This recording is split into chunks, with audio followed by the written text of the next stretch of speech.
Good afternoon. I'm Mike Ross. I'm chairman of the Olkola country, also a traditional owner of the country. I'd like to acknowledge the traditional owners of this country that we stand on, and also the traditional owners that are here today. I'm proud of you guys. I'd like to give you an experience of give you a view of my experience with fire all my life. I started dealing with fire when I was in primary school. Going with the old traditional owners, burning area for hunting, for the ivers to come in, so we could then we tied bushes around us with snake up with spears and spearing ivers. But that's dealing with fire. And as I grew up and left school and went into the pastoral life, mustering cattle, I also learned how to burn, early burn, winter burn as we call it up in the Cape. It's that breaks up the country. It breaks up our country to stop wildfires, so we can muster April, May, in June once we can muster our burn. We burned infrastructure like the yards and our campgrounds and stuff. But I learned about fire. To me, fire is a living cell. During the wet season, it lay dormant. But during the dry season, it comes alive and it can bite you. It can take at you in no time. But it can be kind to you. It keeps you warm. It cooks your food. That's my experience with fire. So I passed most of that down. One day we were, and like all traditional owners in this room here, we had nothing. Then one day we had land. What to do with land? All this land had not been looked after by the pastoralists and the miners. They ripped their land to pieces. What we do with it? I started carbon fire. I didn't know nothing about carbon. And an old fella from Darwin, he lives here, and he passed away now. He came back and talked to me in Cooktown about fire. You can make money out of smoke. I said, can you? And yeah. He said, you make it. And I said, I'm smoking. No, he said, well, but more not up my head. So I learned about in the slow time. In 2010, we got our first handover, our Wild National Park. And in 2014, we got the Olkola, we call it the Olkola 5, and close to 800,000 hectares of land that were downgraded by cattle, pasture leases and stuff. And we started our carbon burner. There's 5 of us, young people. I'm the leader. I just show them country. Show them where to burn, around our cultural area, around your paintings, around your lagoons where you're fishing, like the old people taught us. That's how I left my young boys, my young rangers. This is where we go. This is how we got to do. You have to read your country. Because up in the Cape there, I don't know elsewhere, we are losing our native bees. The wildfires come in and burn our bees out. We got no native honey. It's starting to disappear. So I had a good experience with fire. Now I'm old and with it. And I hand it over to my young ones. Thank you.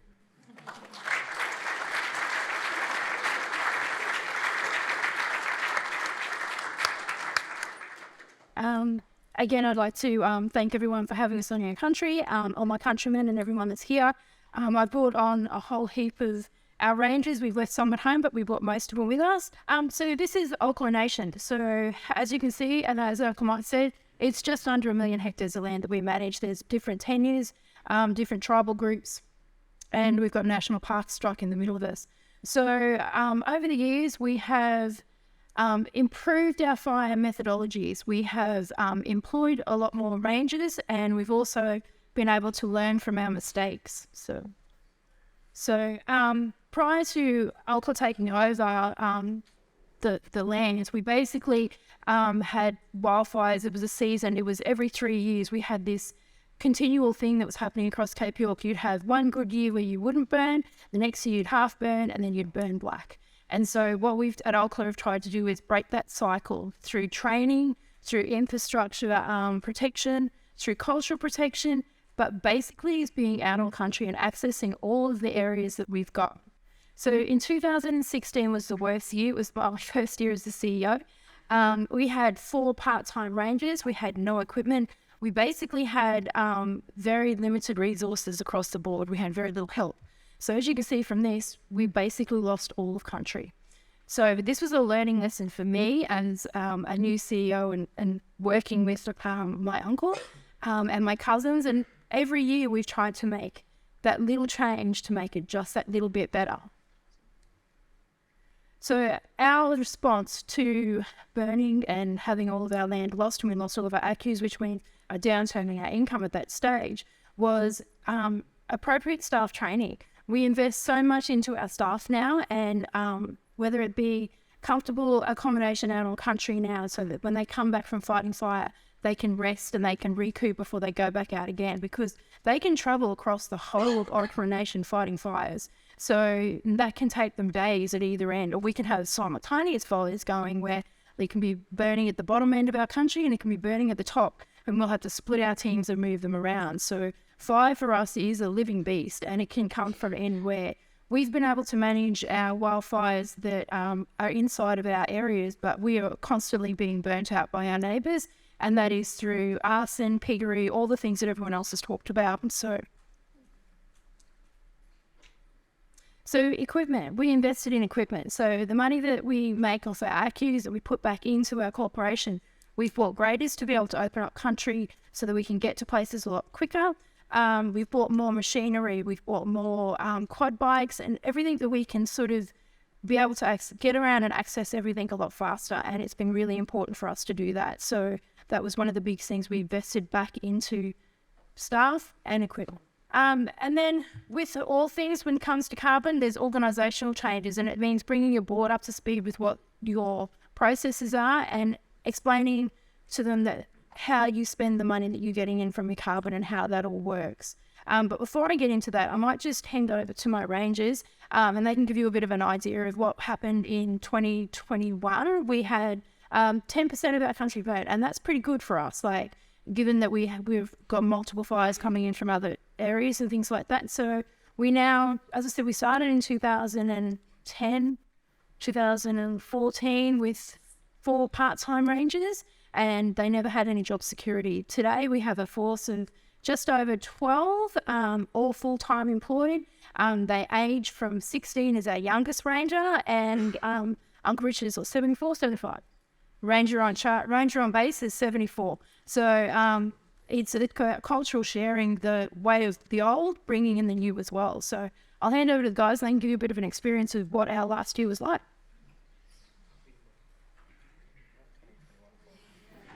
Back to the lights. Hello everyone, my name's Curtis George. I'm one of the rangers at Olkola. I suppose 2021 was a good year, very good year. For me, it was a big learning experience, becoming a bombardier. Being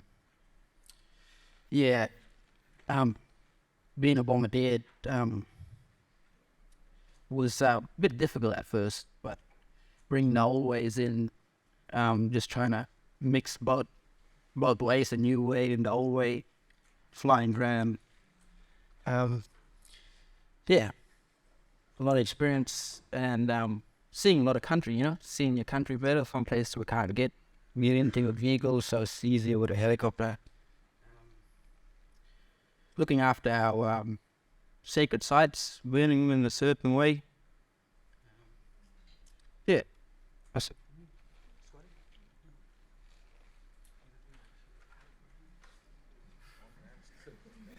Good afternoon, everyone. Just to add on to what Curtis said, bringing the old way in and mixing up with, say, science today. I mean, the old people were scientists, they just didn't piece of paper though. And on doing that stuff, learning the country, burning, and also looking after endangered species and stuff, because all different parts of the country need different fire.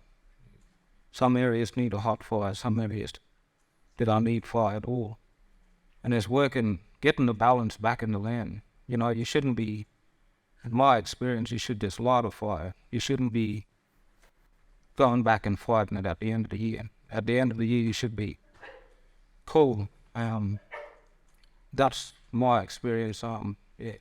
Shouldn't fight fire, you should just light fires. Thank you.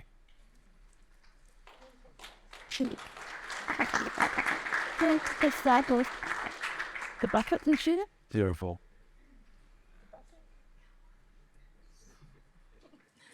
They're all a little bit shy. To catch them afterwards, they'll chat to you. So this year we implemented using a helicopter with a bucket, the same as what we heard before. This is something new for us. We're still perfecting it. So it did make a big difference on the ground. And we have this philosophy of not fighting fire, but finding a point where you can take your stand. And as Mike has always told us, you don't fight fire. So, and I think that's important. So we're very lucky that our carbon project is one that has been able to give us growth in our corporation.